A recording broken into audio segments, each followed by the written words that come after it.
Hello pure souls. Welcome to Healings. This channel make your soul more pure. Today we gonna see part 2 of 5 ways to live life free of fear and full of hope. Number 1. Quit looking for stuff to fix. There are many home improvement shows, and I love them, but there are times when we should be happy with what we see in front of us. Our houses are not model houses.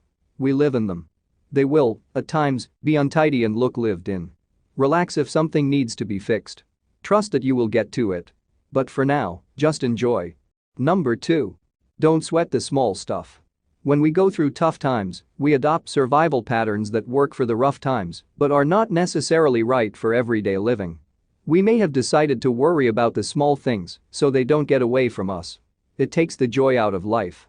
If something goes wrong, you will notice and handle it. Most of the small stuff irons itself out. Number 3. Remind yourself that you are worthy. There are many messages tossed at us in life. Most of the time, they are attempts to get us to buy something.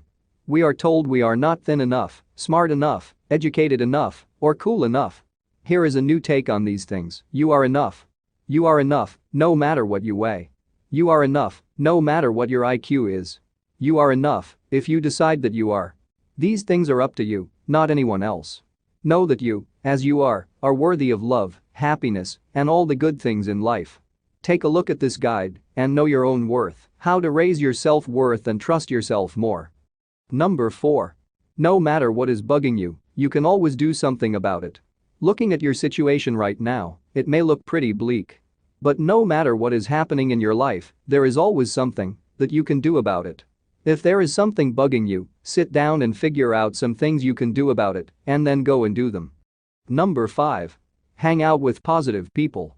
There is nothing more discouraging than someone who is apathetic and makes it known to everyone around him or her, or the person who is always angry or sad, no matter what you do to help them. These people can bring us down. Limit your exposure to these people. The majority of your time should be spent with dynamic people who are happy and get things done.